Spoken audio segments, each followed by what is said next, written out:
D2 Word Life here with Rip birthday boy Tides, and he's turning 30 old. He's turning 30 something years old, so he's an old man.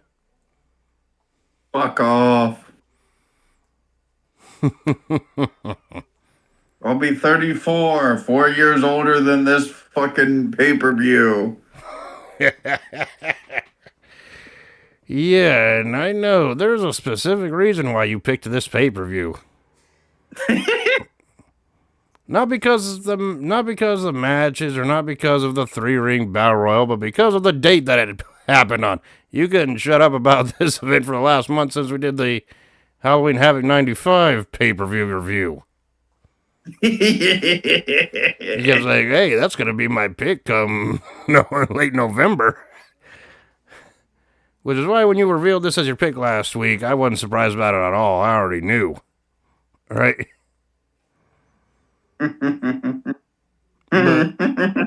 But the show in question, obviously, that we're doing is World War III 95, the very first ever WCW World War III pay-per-view event, by the way. Yes. And it took place on November 26, 1995. Wow. Does that date ring a bell? Because this day is the 30th anniversary of this pay-per-view. And it just so happened to be on your damn friggin' birthday. Jeez. Yes. Of course, this event took place in Norfolk, Virginia, at the Norfolk Scope with an attendance of 12,000 fans. And the commentators for this event were Tony Schiavone, Bobby Heenan, Mike Tenay, Dusty Rhodes, Eric Bischoff, Chris Cruz, and Larry Zbyszko. All of them were actually doing friggin' all the commentary for the main event. Right? Also, I may add, it's not like you had like this 6-person team throughout the whole show. That'd be mad, wouldn't it? No, all we had for the beginning all the way till the main event was Bobby the Brain Heenan and Mike today. Yeah. And the ring announcers for this event was David Pinzer and Michael Buffer. Michael Buffer, of course, was the announcer for the main event right before it started. Right? And boy, what a long main event that was. But but we'll get there when we get there. And of course, this show started off with the hype package for this event saying WCW is quote declaring war.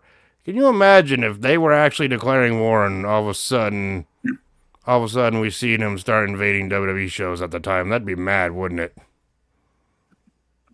Yeah. I'd be like, when did they start working together? That would be the big weird question, but obviously that's not what they meant.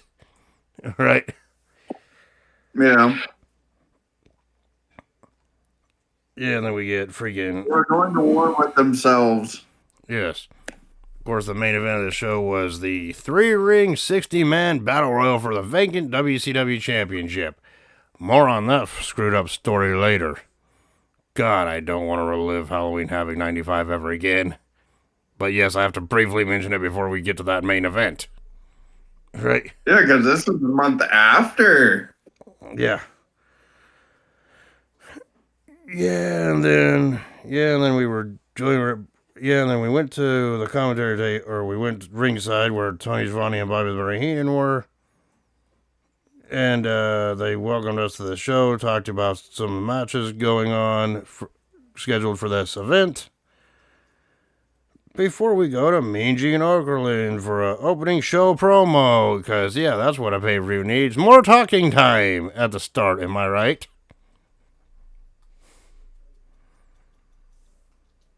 And this time, Mean Gene was there with Macho Man Randy Savage, Sting, and Hulk Hogan. Hulk Hogan was wearing his black attire. Still. Right?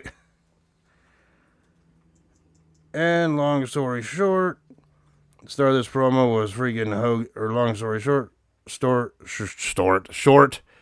God, I can't talk. God damn, too much Sid English classes. Right? Long story short. pretty much Hulk Hogan freaking tore off the black attire, got rid of the black bandana, revealing his black and red attire, and tossed his black. Yellow and red, not black and red. Or, I mean, god damn it. That won't come until later. He revealed his yellow and red original attire, threw the black shirt in a freaking garbage can that was there, and it caught fire. And then Hogan pretty much said the dark side is over with, and he'll be sticking with his red and yellow freaking attire forever, brother. Yeah, it's over. And you know what's funny? I'm just like, I guess Hulk Hogan's definition of forever is 8 months. That's what I got out of this promo. Well, 7.5 months, but still, you know what I mean by that. Yeah. Well, right when he said that, I'm like, yeah, forever. I mean, it's not like he would turn heel in the summer of the following year and form some black and white group called the NWO or anything like that. Yeah. No, never. They wouldn't. WCW wouldn't have the balls to turn the biggest face in pro wrestling heel, would they? Yes, I'm being sarcastic with a sarcastic smile on my face. Uh-huh. We already reviewed Bash of the Beach 96. We know what happened. Right? Yeah. Yeah, and then we get it. And then we see a video package for the first match of the night, highlighting the rivalry between WCW television champion Johnny B. Bad, better known as Mark Marrow, and Diamond Dallas Page. With the stipulation being that the winner of this match not only gets the television championship, but the winner also gets Kimberly Page's managerial services. Right.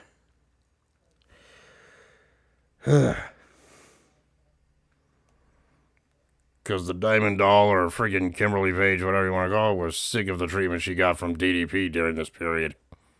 Right? Yeah. At least that's the story they were going for. Right? Telling. Well, she said she was sick and tired of Diamond Dallas Page saying, oh, the title is mine, the title is important to me, blah, blah, blah, blah, blah, instead of the person that fed him, clothed him, paid for all his bills. Yep. And of course...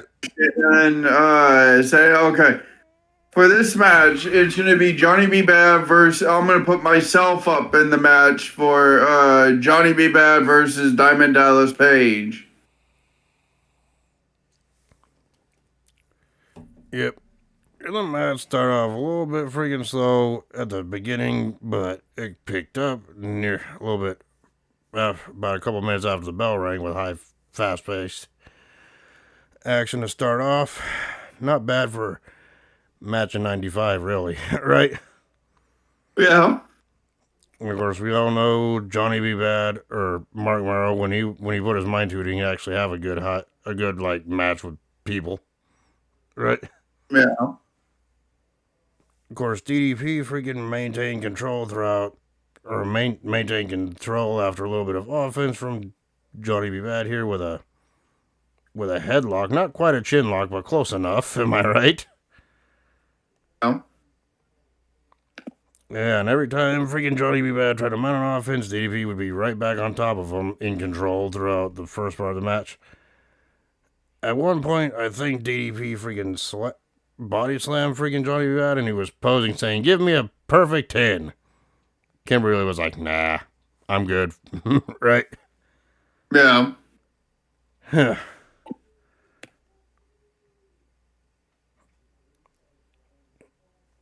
Yeah, but then Bad tried to fight back, went for head scissors, but Page freaking caught him and freaking almost nailed him with a tombstone. But I believe at one point, I think he did nail that tombstone pile driver, but got a 2 count. Right? Well, Diamond Dallas Page tried to hit the tombstone pile driver, but It was reversed by Johnny B. Bad when he was wiggling his feet around at his head, and reversed it. And Johnny B. Bad hit the pile driver for the 2 count. Yeah, yeah, that's what happened in that spot. I mean, and the whole time I was thinking the same thing I always do when I see that spot. I'm like, yeah, there's only one person that can get a 3 count off of a tombstone pile driver, and it's none of these two. You know what I'm saying, right? Yeah.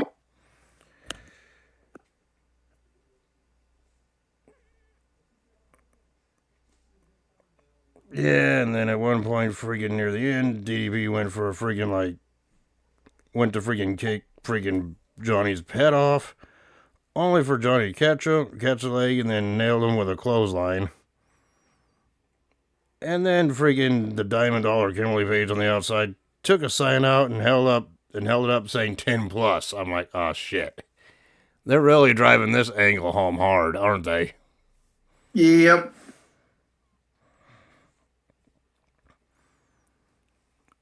Yeah, and I'm not gonna go spot for spot here. Freaking DP went for a gut wrench power bomb, but turned into a gut buster instead. Right? Think there was some miscommunication there. He couldn't get him all the way up. He couldn't get Bad all the way up or something. But that doesn't take away from the match. It doesn't take away from my viewing of the match, my rating here. Yeah, and then the tombstone reversal spot happened here, like you said. After that, yeah, and then freaking Bad then hit freaking DP with a strike, and then freaking yeah, and then freaking Bad freaking rolled. Yeah, and then after a little scuffle on the outside, Bad rolled Page back into the ring, hit a freaking springboard leg drop, and got the win with a 3 count. Your thoughts on this one? Decent. To me, this was a decent match.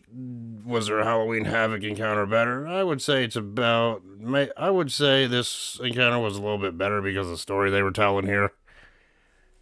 But the result remained the same. Hell, this match, I believe, from the Halloween Havoc review, was the only good match on the card that I've scored. You know what I mean? Yeah.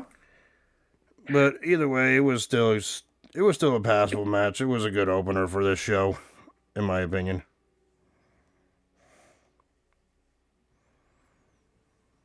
And of course, after the match, freaking Johnny B. Bad celebrated in the ring with a TV championship. And freaking Diamond Doll got to the ring as she is now his manager, but Mean Gene plugged the freaking WCW hotline, talked to freaking Bad about this, and Bad was like, yeah, he said he'd be honored for Kimberly Page to be his manager, but be like, no pressure. He told her no pressure. Think about it, or you know what I mean. That's pretty much what I got out of that. Oh, God. Hey, you want to talk about this next match?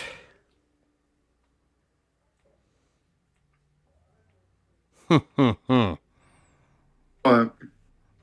Yeah, the next match on the card. You want to talk about it? Because I really don't.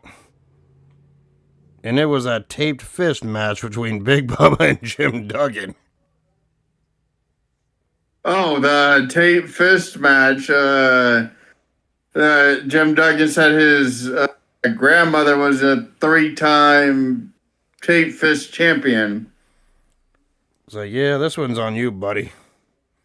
You can have this one to talk about. All it was that Big Bubba came out. They introduced him, and he's halfway to the freaking ring. Hacksaw Jim Duggan sneaks up right behind him, hits him with his damn fist. Yep. And then hits him with the 2x4. Yeah. and starts going to town. They start pounding each other with their fists, one after the other. Bubba gets the advantage a little bit, then Hacksaw Jim Duggan gets the advantage. They go from one ring to another. Going all over the place. I do give And Jim Duggan credit, though. I do give Jim Duggan credit, though. Big Bubba grabs tape from his pocket, tapes up his knuckles, and starts punching Hacksaw Jim Duggan in the face and the ropes. Yep. What does he do? He tapes Jim Duggan to the ropes. Yeah, thinking that would give him the advantage. Jim Duggan is punching air and kicking air because Big Bubba, or as later known as the Big Boss Man. Yep. He freaking starts pounding on him again. Then he runs to the other side of the rope, comes full speed. Hacksaw just puts out his fist and he runs right into it. Yep.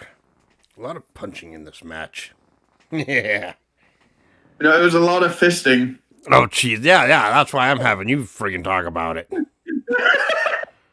Of course, before we go any further and talk about the in here, I do give Jim Duggan credit. Freaking him coming out to attack Bubba while the 2x4 was freaking wrapped around his body like that. Freaking, that was creative. Like whereas Bobby the Brain Heenan would say was strapped to his back. Yep. Yeah. After getting punched straight in the fucking face or running into the fist. Who came He fucking, huh? Yeah, and before that, who came out to interfere near the end? That's after what I'm talking about, dumbass. Yeah, we all know. And then I saw Jim Duggan and the referee were trying to untape him. Then he gets untaped. He has the tape literally hanging from his arm. Mm-hmm. And then he starts wailing on Big Bubba. Then, goddamn, what was the dude's name? VK Wall Street. Yeah, BK Wall Street. The father of Bray Wyatt and Bo Dallas came out. Who would later be known as IRS Man, or better known as IRS Man. Before his stint here in WCW. But yeah, he came out, provided the distraction. Threw Big Bubba a chain after he got punched in the face. Yep. And Bubba friggin' uppercutted him with the chain on his fist and got the count out. Well, got the knockout victory. Yeah, because Duggan couldn't get up before the count of 10. You can't get up when you get friggin' uppercutted up their chin with a friggin' steel chain attached. Mm-hmm. Yeah, and Big Bubba, or Big Boss Man, whatever you want to call him, got the win here. Your thoughts on this one? It was decent. It was good. To me, I thought it was. This is just my opinion here. I thought this one was the weakest match of the card. Be honest, but it was okay for what it was, I guess. But I'm like, in a tape fist match, you still got to have interference to win. It's the most WCW thing I've ever heard. Yeah. Thank God we didn't get a lot of interferences like in every match. That would come later. Jesus Christ, I'm still recovering from the shows you had me watch from 2000. God, I'm still in therapy after what you made me watch. Being Halloween Havoc 2000 plus Mayhem 2000. Thank you, asshole. I'm still in therapy now because of that. Yeah, I went up to my therapist last week, and he showed me one of those, like, therapist dolls, and he goes, show me on this doll where those shows hurt you. I literally pointed to the freaking head, because I'm like, yeah, my brain melted. All right? Yeah, yeah, laugh it up.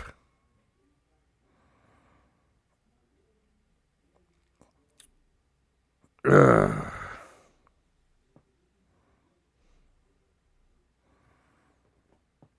Yeah, and then we go back to Tony and the Brain, or Tony and Bobby Heenan here.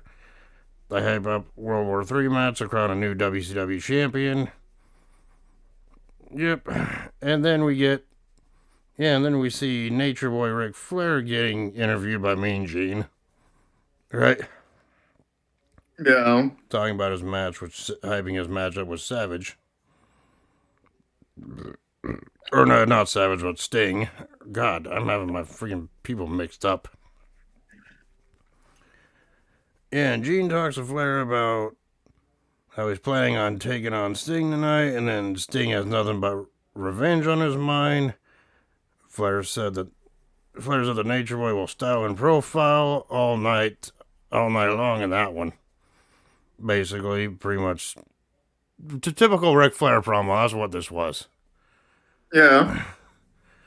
I'm not gonna ponder on these damn promos for far too long. And then we see possibly your favorite match of the night, Weeb. Bruh. You like go F yourself here, right? What? The women's tag team match. Oh, you mean the all Japanese women's match?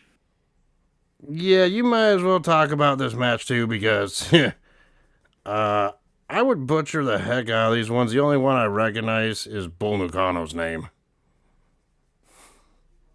Kato, if I'm saying it correctly, her partner. Yeah, we have freaking Hokkaido and Nakano taking on Azaki and Suzuki here. Yes. Yeah, I'll let you in this women's tag match, which Bull her Bull's tag team partner was the wife of United States WCW United States champion at this time because they got engaged on their date. yeah, which is something that's rare and unheard of, at least here in the United States. I don't know about back in Japan. Not in Japan. Yeah, well, that's rare to hear in the United States. Shit, if you're gonna get engaged to somebody, there should be a minimum requirement that you're dating for at least 8 months. Well, it depends because I think it was their families. It's a culture thing. Yeah, I understand that, but still sounds weird to me. But hey, what do I know, right? Yeah, this was just a one-sided beating. Literally two strong. This was freaking New Japan versus Joshi Japan for fucking their stuff. And can you go more in depth with what we saw in this tag match, at least briefly? I mean, this one's all you. This is your event you wanted to see anyway. You just don't want to talk about this fucking match. Is what you don't want to do. You fucking son of a bitch. Why? Because I'm terrible with names. You gotta remember Sid English. And I'm no better. Exactly. Talk about this match. Enlighten the people here. Fucking Bull and her tag team partner fucking took advantage. Literally did 2-on-2, then 2-on-1, and then it became 1-on-1. Fucking Bull literally took them all to town. Their opponents stood no fucking chance. Yeah, Bull's team was obviously the strongest of the two teams here. Saying they were dominating was an underestimate here. course, I liked on commentary after Bull Nucano's entrance, or the Bull Nucano's team's entrance there. I love how Bobby Heenan was like, yeah, Bull Nucano there, she can go around and wear Abe Lincoln's top hat. It'd be the only hat she'd be able to wear. Yeah, because she had her hair up in a rooster style. Yes, which was her signature look at this time. Right? This fucking Bull Nakano fucking just literally bullied the two smaller girls. Yep. Fucking just playing around, knocking them around and shit. And then fucking towards the end of the match, she's like, well, fuck it. We're going to just do all this. Yeah, well, all four went at it at one point with, with the freaking, like, smaller, like, women getting the advantage with high-flying maneuvers off the top rope and stuff. That wasn't much. Hey, a small comeback is still a comeback, right? It wasn't even that much. It was like for a second. Yeah, but how did this one end? Bull Nakano just fucking body slammed the other one and got the 3 count. And she ended the match. Yeah, she ended the match by dropping a guillotine leg drop off the top rope to win the match. Yeah. Oh, that. Yeah, and I know we didn't go into specific detail because if we were doing that throughout this whole match, it'd be mostly just talking about a one-sided beatdown. From what I've seen. But anyway, your thoughts on this one with Nakano and Hokkaido winning this one? Decent. It was a good match for a bull match. And it could have gone either way depending on how it began. I mean, hell, like you said, starting one, freaking Nakano and Hokkaido and Bull Nakano and Nakano's team freaking dominated at the start, right off the get-go. And their opponents barely got any freaking offense in. Like you said, in a little bit, a little shy hope got taken away quick, right? Yeah. So I'm like, yeah, it was pretty much just. Oh, and also Sonny Ono was there too. Yeah, and it was just, it was pretty much 95% of it just the two powerhouses dominating this tag match from what I've seen. I thought it was okay. It could have been better, but it was okay. Right? Yep. Certainly not a match I'd go back and watch, but it was okay for what it was.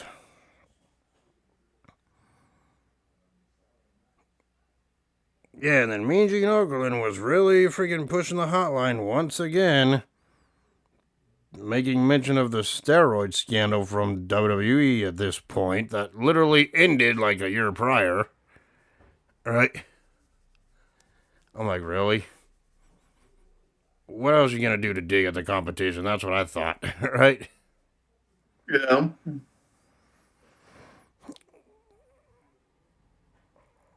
Yeah, and then he was joined by Jimmy Hart and Lex Luger, and they were doing an interview talking about Macho Man Randy Savage, which was Luger's opponent for this one, for this event.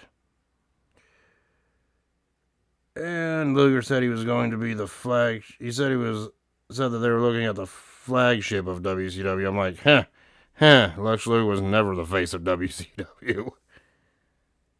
Nope. We all know the face of WCW was Sting at this point. Always has been. Right? Yeah. With Ric Flair being like his really close second. Right? And ironically, Sting and Flair would be facing each other at this very show. But now we go on to the WCW United States title match between Kinsuke Suzuki and Chris Benoit. Suzuki, the defending champion. And the Crippler.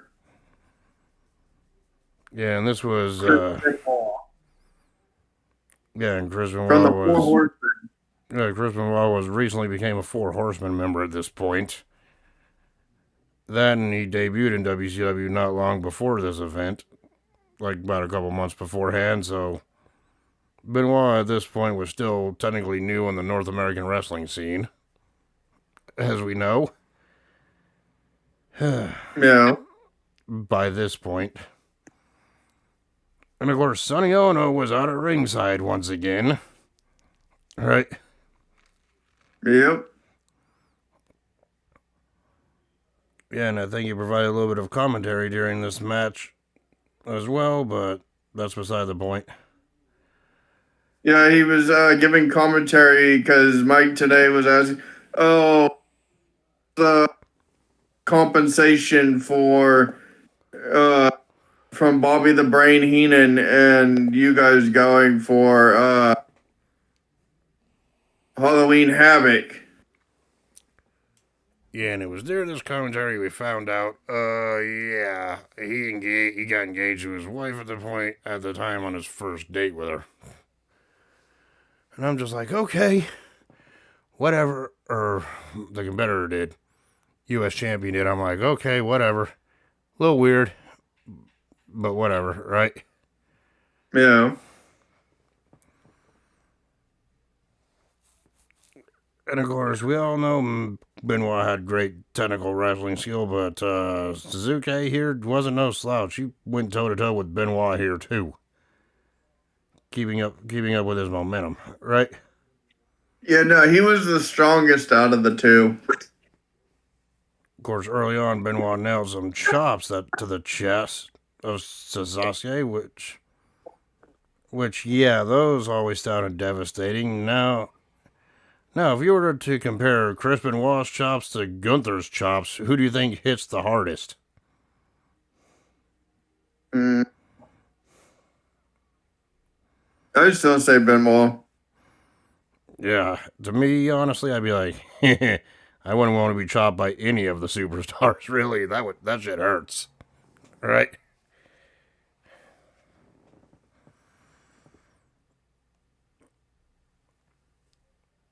Yeah, and then freaking Suzuki freaking worked over Benoit in the corner and nailed some chops of his own. I'm just like, okay, that's what I meant by, well, he kept up with Benoit's stuff here.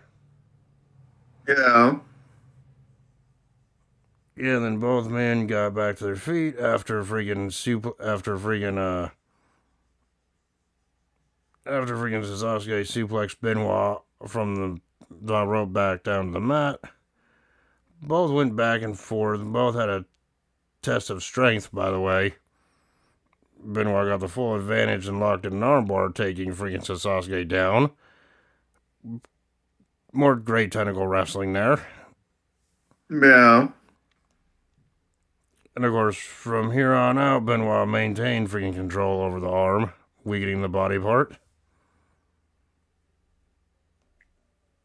And of course, near the middle of the match, Benoit nailed a couple of German suplexes, but Suzuki stopped him from hitting a third one with an elbow to the head. And Suzuki picked up freaking Benoit, assumably for a tombstone, but Benoit reversed it and hit the tombstone himself. Benoit then climbed up to the top rope and hit a diving headbutt, but he was slow to make the cover and only got a 2 count here. Yeah, because he also got the whiplash from that. Yeah, then Benoit nailed a series of chops, nailed a Frankensteiner off the top rope, and got another 2 count out of it. And I'm thinking to myself, when are we going to see some chin locks? Spoilers, I don't think there was any in this show. No. Damn. Right? And Suzuki freaking chokeslammed him and got the 3 count. Yeah, and this was after Benoit tried to nail Suzuki with a clothesline, but it didn't phase him at all. And obviously chokeslam or clothesline, chokeslam, whatever. Chokeslam by Suzuki. Benoit got pinned. Yeah. And Suzuki retains the WCW US title here. Your thoughts on this one? It was hard hitting, really hard hitting. I thought it was a decent scrap between two freaking hard badass super or wrestlers here. Yeah, we didn't really we did. It's like I haven't seen a bunch of Sasuke's freaking matches, but I've seen a lot of Benoit matches, and yeah, this one was hard hitting like all of his matches were. Yeah. So I thought it was a decent scrap.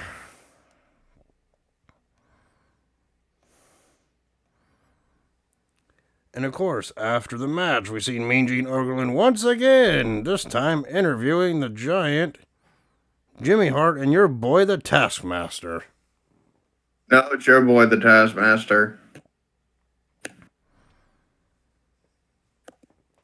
And plus, we all know how you love the ending to Halloween Havoc involving these three. Nope.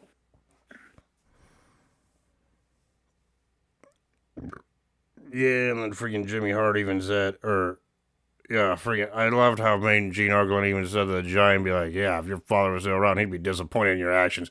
They were still trying to play up the Giant being Andre the Giant's son. Yeah. Which we all know in reality that was not the case. Right? Yep. Yeah, and then freaking they were talking about Hulk Hogan and Hulkamania and how he's wearing the red and yellow attire again.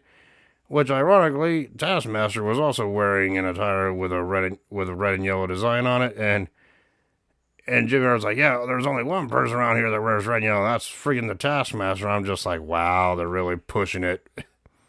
Right? Yeah. And the Giant, all fired up, looked into the camera and said, Hulkamania is over, and he walked off. And they all walk off pretty much. Yeah, and then we see Tony Schiavone and Bobby Heenan talk about and promoting the upcoming freaking Starrcade 95 pay-per-view. I swear to God, that's not going to be my pick for next week. I need a break from WCW.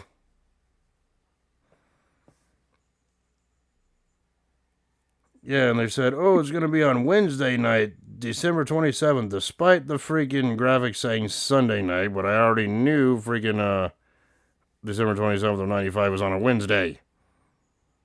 Yeah. Hence, January 1st of 96 was on a Monday, so the 31st of December was a Sunday. So, obviously that show happened 3 days prior. Or 4 days prior to that, you know what I'm saying? Yeah. Yeah, I know my little bit of history there.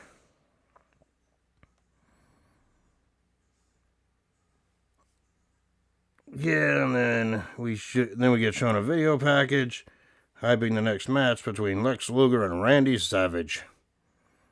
And it showed how Luger joined the Dungeon of Doom at Halloween Havoc. We don't need to talk about that show. We know how it ended, thus setting up this rivalry. And Savage had trust issues with Luger to begin with in the first place. So there you go.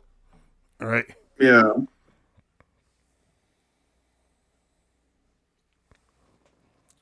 But no, it wouldn't. Well, no, we can't get to that match because Gene Okerlund was joined by Randy Savage for an interview before the match. I'm like, okay, there's too many freaking promos and interviews during this show at this point. It was getting a little ridiculous at this point. Right?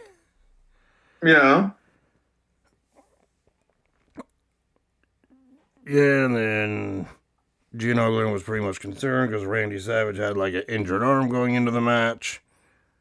And Savage said, no, he's not 100%, he's 1,000%, or whatever he said, or whatever the case He's like, was. oh, you're also a little bit jittery. He's like, no, that's my character. It's part of my charisma. It's part of my charm. And he also said that Luger is a total package, but he will take him out tonight. Yeah, sure. Yeah, and then Savage says, he's like, stay positive, and the talking is over. And he leaves and heads down to the ring for his match. Literally up next. Right? Yeah. And then we go to Lex Luger with Jimmy Hart in his corner taking on Randy Savage. Okay, let's face it, the main story of this one was Luger focusing on Randy Savage's arm and weakening the injured body part. After Savage and Luger started off quickly, taking Savage out, taking Luger out of the ring and back in the ring. Continued to work on it, but Luger freaking started working on. At one point, started working on the arm, targeting that body part, injured body part, which was all wrapped up. Right?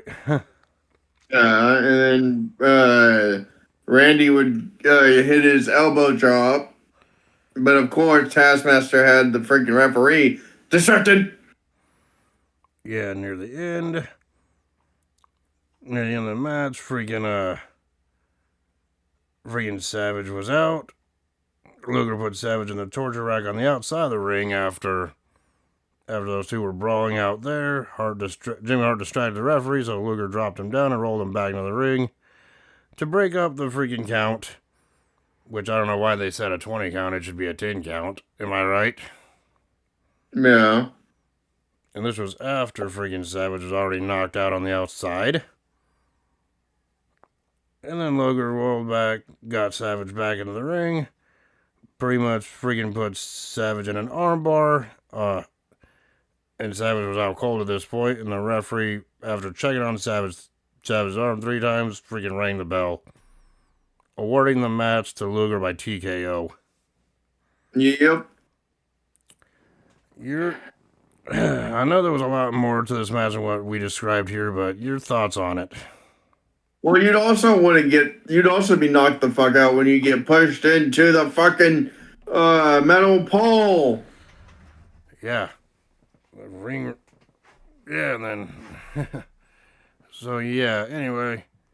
Describe what happened after this match. Because we seen a video package highlighting the Flair and Sting encounter. Yeah, you say that, if Flair tries to get out of hand. Well, before that, we had,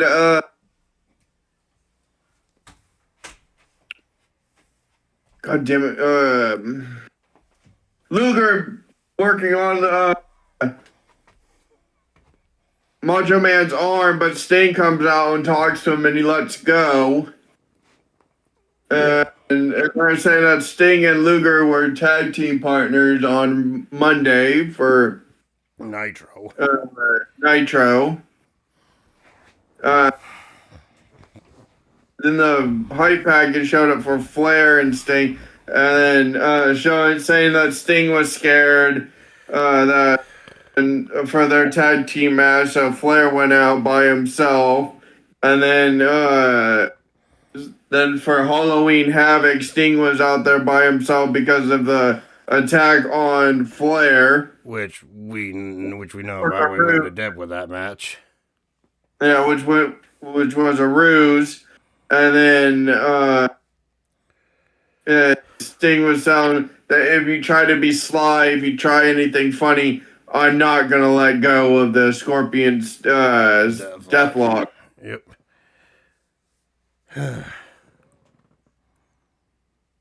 Yeah, and so we go. So yeah, that's what we got. We got Sting versus Flair, and these two. Let's face it, in the history of WCW, is it even possible for Sting and Flair to have a bad match against each other? Yes. Okay, the last episode of Nitro, the last match in WCW history aside, can they really have that bad of a match? Okay, the Black Scorpion shit also aside, can they really? I think I'm freaking defeated here at this one.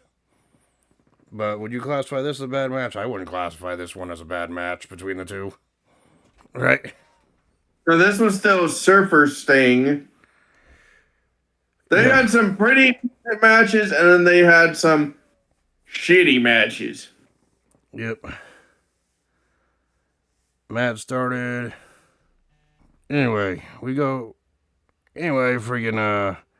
Flair started the match trash talking Sting. They started going back and forth with the punches, but Sting got the advantage of it. Sent Flair to the outside of the ring. Yeah. Yeah, then a little later on, freaking Sting freaking hit Flair and picked him up for the Gorilla Press Slam and then tossed him down to the mat. They went all over the rings too, by the way. Yeah. Well, also Flair was trying to hit him with his chops, and Sting was just eating them. Yep. Yeah, and at one point near the start of the match, freaking Sting took Flair out with some punches and a clothesline over the top rope. Right. and then Sting tried to splash Flair, but Flair moved, so Sting ate nothing but steel on the outside. Steel guardrail. Yeah. Flair grabbed a chair, but the referee was like, nope, you ain't using the chair before freaking Flair gouged the eyes of Sting, getting the advantage through heel tactics, something that Flair was known for doing. And with the referee down, freaking Sting went off on Flair, but Flair ended up being a dick to Sting's little scorpions with a low blow, right? To his little stingers. Yes. Also, freaking God damn it, what's that fucking dude? Colonel Parker And Sensational Sherry were out there in the crowd or at coming ringside. out they were coming out as a couple. Yeah. Yeah, and that was a interesting story they were starting to tell there.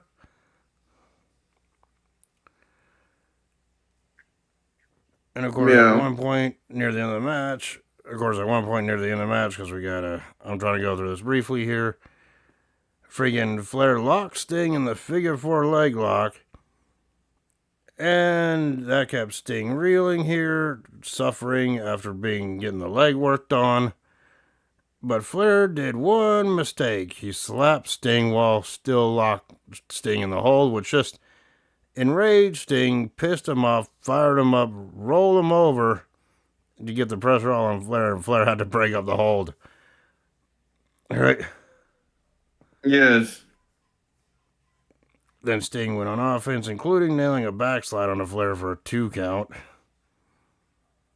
Then he shoved Flair down to the mat. Of course, Flair then hit Sting with some chops, but Sting no-sold him like you on 2K. Right? Uh-huh. Sorry, that's my one per video. Yeah, and then Sting freaking hit another Gorilla Press Slam. Stayed on offense, but Flair raked him in the eyes, so Flair went up to the top, but Sting threw him off. Typical Flair bump that has never worked. Except for like maybe twice. This was not one of them. Right? Yeah. Yeah, and then freaking near the end of the match, Sting took Flair in the corner, attempted freaking 10 punches in the corner, but Flair slipped out at the count of the 5th punch. Yeah, and then Sting continuously pounded Flair and ended up freaking hitting a big superplex on the Flair from the top rope. And then freaking Sting was like, fuck it, and locked Flair in the Scorpion Deathlock, which, after a little bit of a struggle, Flair said, yes, I give up. And that's how Sting won the match. Right? Yep. Okay, your thoughts on this match? Was it their best rivalry? No. Did they have better? Yes. Was this the starting point of the rivalry? Some would say so. Yeah, like revisited once again. So yeah, that was Sting's revenge for what happened at Halloween Havoc the month prior. Right? Yes. The match was serviceable. It's not their best encounter, but ain't their worst either. But I thought it was the best match of the night up at this point, in my opinion. Right? Yes. Yeah, and then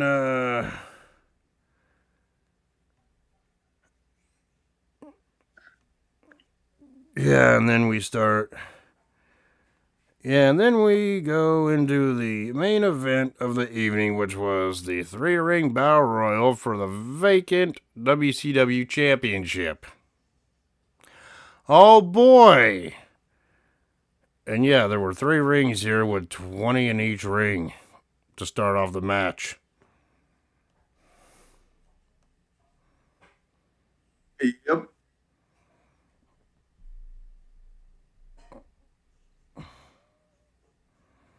Oh boy.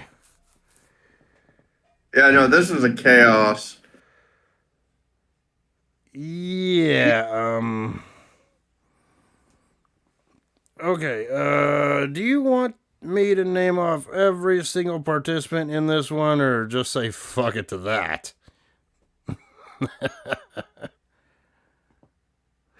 We had the Yeti, the Giant. Hogan No, we was didn't number have the Yeti. We had Discount Scorpion in there.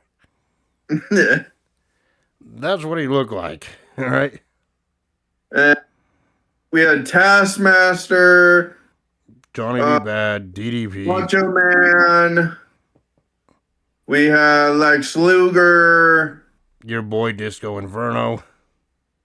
That's your boy Disco Inferno.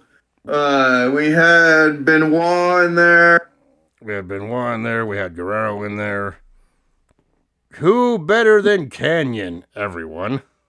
Yeah, we had Chris Canyon in there. Oh, we had, oh yeah, we had Marcus Bagwell, your other boy, in there. Fuck off. We had Flying Brian Pillman in here in the match. Yeah. We had We had Arn Anderson. Steven Regal, Paul Orndorff, Sergeant Craig Pittman, Road Warrior Hawk. Both nasty boys were in there. Yeah, Knobs and Sags. It's like, Big Boss Man or Bubba Rogers was in here in this match along with Jim Duggan in here. We had the Shark. Oh, yeah, we had Taskmaster, like you said. We had Stevie Ray Zodiac. and Booker T. We had Zodiac, who's your other boy. Right? Or as he was called, the Booty Man. And we had both members of Harlem Heat in here. Hulk Hogan, obviously. Oh, we had friggin' the Dancing Bratwurst, Alex Wright, also in here, which is also your boy. Fuck off. I mean, hell, we There all was know. Johnny Bad. Hell, we all know your pick to win this was Alex Wright, don't I? Fuck off. Yeah. Diamond Dallas Page. And then there was just some people I just did not know who the fuck they were. Even though I watched some of WCW, I still do not know who the hell they were. Yeah, we had Arn Anderson, Scott Armstrong, Steve Armstrong, Mr. JL, pretty much the lower to mid card talent here. Oh, yeah, we had Hugh Morris before he became Huge Erection. Yeah, we had the Laughing Man. Yeah, we had One Man Gang in here. Assassin number 1 and Assassin number 2. I don't even care who they were. Oh, yeah, we had VK Wall Street in here. Right? It's like Bobby Walker, just to name a few. James Earl's Wright. I don't care. Obviously, the realistic winners of this was either Savage, Hogan, Sting, or Flair or the Giant. Right? But hypothetically speaking, can you imagine if the Zodiac went on to win this thing? How weird would that have been? Really weird.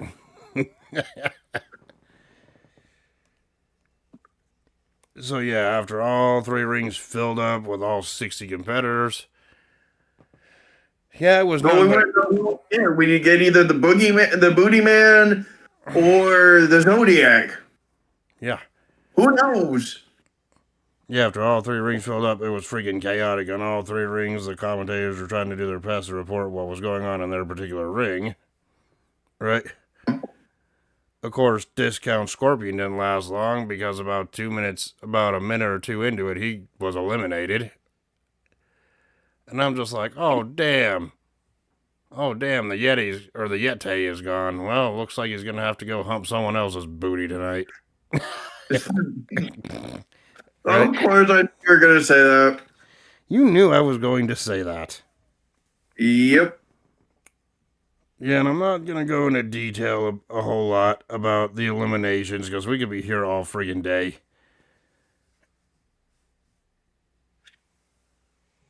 Yeah, and then at one point you were sad when your boy Disco Inferno got eliminated.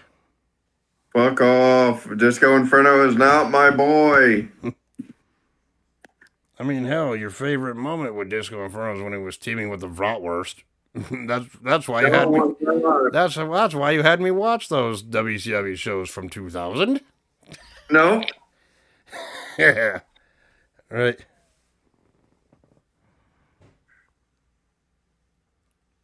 Yeah, and then freaking after a bunch of eliminations, I'm not going into it. We seen Lex Luger hang out on the outside of the ring along with Randy Savage. They were just beating the heck out of each other still, right? Yeah. Throughout the duration of this matchup.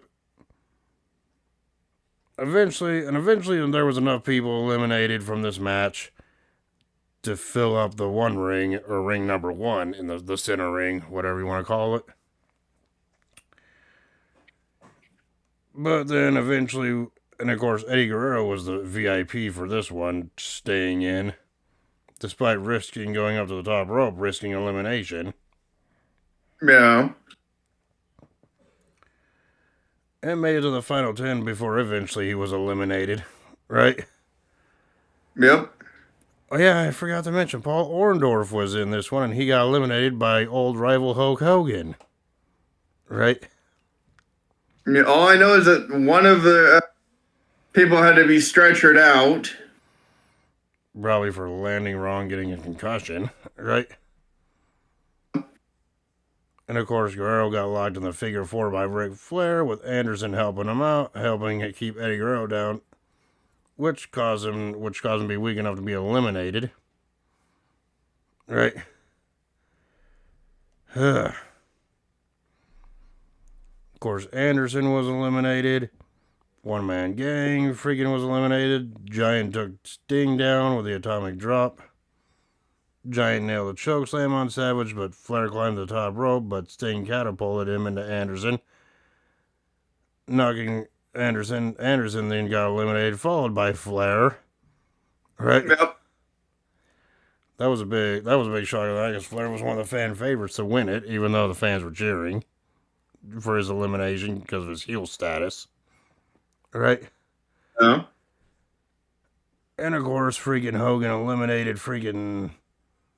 Of course, Hogan eliminated the Giant, Sting, and Luger near the end. And of course, this match ended in controversy because Giant pulled Hogan out under the bottom rope to exchange freaking lefts and rights with Hogan. And Savage eliminated One Man Gang. And the referee freaking called for the bell, signifying the end of the match, with Savage winning the vacant WCW Championship, despite Hogan not being officially eliminated from the match. Right? Yeah, because all the referee saw was Hogan getting pulled out, and he thought he got eliminated over the top rope. Yeah, they only seen Hogan outside. They didn't see how he got outside the ring. They just assumed. Yep. Yeah. And of course, after the match, Hogan was complaining about it, pretty much saying that he was pulled out of the ring. Even got the crowd to say, "Yeah, you were pulled out of the ring. He wasn't eliminated in any form or fashion." Right? He wasn't thrown over the top rope. Typical controversial ending here, but the referee still stood by his decision.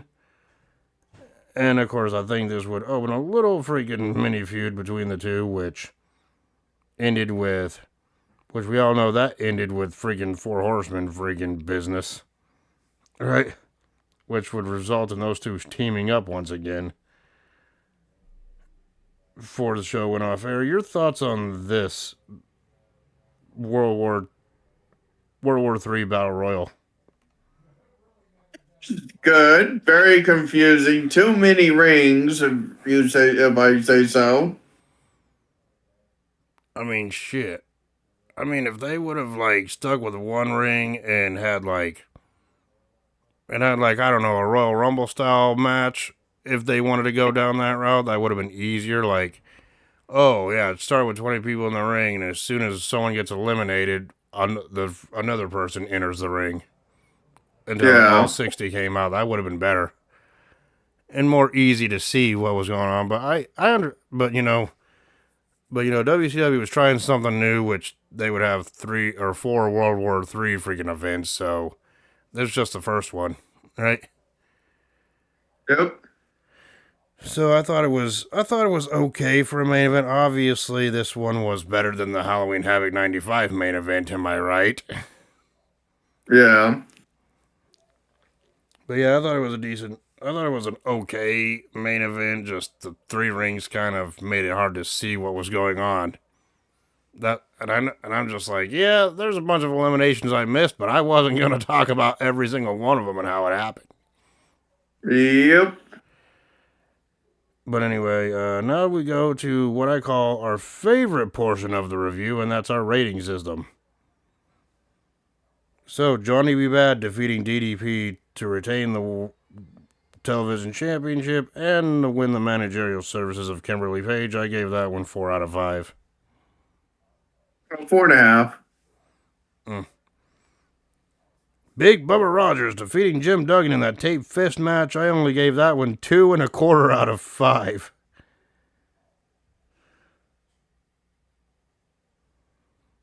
Yeah. Gave it a 1.5. Damn, I enjoyed it more than you. I thought you would give it at least a 3. But oh well. Yeah, it was okay. I just didn't care for the interference, which took a lot of it. Okado and Nakano defeating freaking Sasuke and Osaka. I gave that one 3.75 out of 5. 4.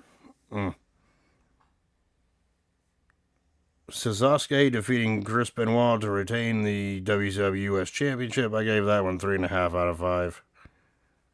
4.5. Mm. Lex Luger defeating Randy Savage by TKO. I gave that one 3 out of 5. 3.5. Mm.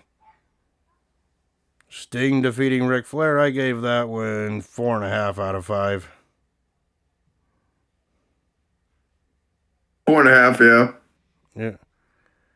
And Randy Savage winning the World War III 60-man Battle Royal to win the vacant WCW Championship. I gave that one 4 out of 5.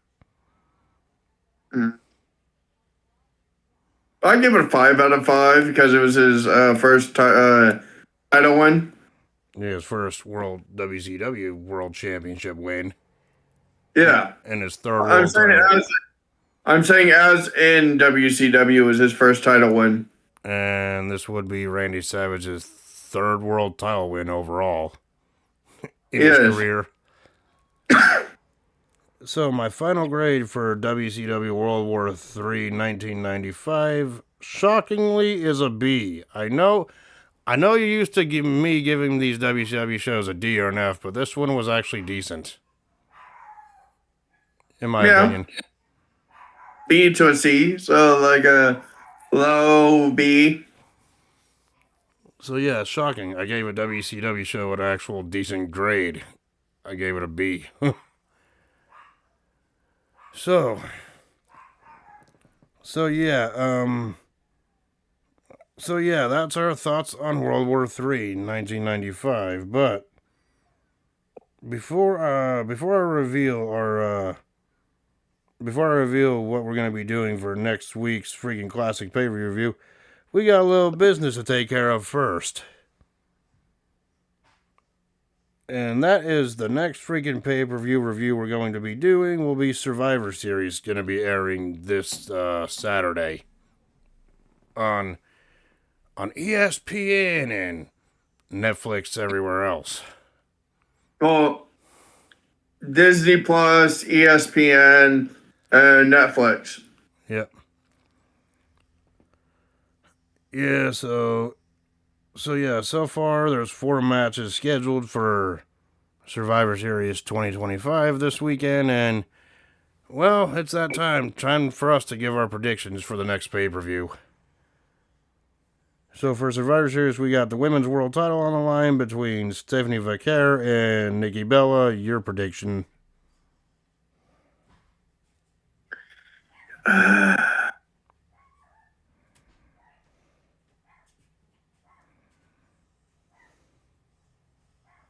Say Valkyrie. Yeah, even though Nikki Bella is actually portraying a great heel right now, I say Vaquer to retain. That's my prediction. John Cena defending the Intercontinental Championship in a rematch against the former champion Dominic Mysterio. My prediction, Cena retains. Cena. Yeah. Then we got the Women's War Games match where it's Rhea Ripley, Io Sky, Asuka, or Rhea Ripley, Io Sky, Alexa Bliss, Charlotte Flair, and AJ Lee against Nia Jax, Last Legend, Asuka, Kairi Sane, and Becky Lynch. Your prediction on that one? Rhea's team. This one to me, it's a really toss-up. I mean, it could go either way, to be honest here. And I wouldn't complain about the outcome either way, but if I had to make a prediction, I would have to say the same as yours with Rhea Ripley's team, because at least Rhea Ripley and Io Sky and have the most. At least Rhea Ripley has the most experience in the War Games matches, right? Yeah. And of course, the main event being the men's War Games match, where we see CM Punk, Cody Rhodes, Jimmy and Jey Uso, and Roman Reigns, the Tribal Chief, taking on Braun Breaker, Bronson Reed, Logan Paul, Drew McIntyre, and Brock Lesnar in the men's War Games. Punk's team. You say Punk's team? Oh, that's the first. I think that's one of the rare times I heard you say that Roman Reigns is going to win a pay-per-view match. He is technically part of Punk's team, right? Yes. And you're like, yes, don't rub it in. You're like, yes, don't rub it in, asshole. Right? Exactly. Again, I'm like, this match could go either way here. But, freaking the Visions team has that freaking wild card of Brock Lesnar. Oh, yeah, speaking of Brock Lesnar, I'm pretty sure you've seen the clip where Lesnar tried to do his entrance on Raw and ate shit. Yes. No, he got suplexed by Cena. Oh, yeah, that's what happened. You just couldn't see him. Exactly. You're like, here's revenge for WrestlePalooza. Embarrass yourself in front of everyone. Right? Exactly. Me? I mean, I wouldn't. It's like, I personally don't care how this match will go either way, but if I had to make a prediction, I would say CM Punk's team as well. But even if Braun Breaker and Braun Strowman and Bronson Reed's team wins, I'll be fine with it. Even though that would give Logan Paul a friggin' win, I hope he gets his ass kicked in that cage. Oh, he will. This coming weekend. Because fuck Logan Paul. Yeah, I said it. Right? No. So yeah, that's our predictions for Survivor Series 2025 coming up this weekend. So now that that's out of the way,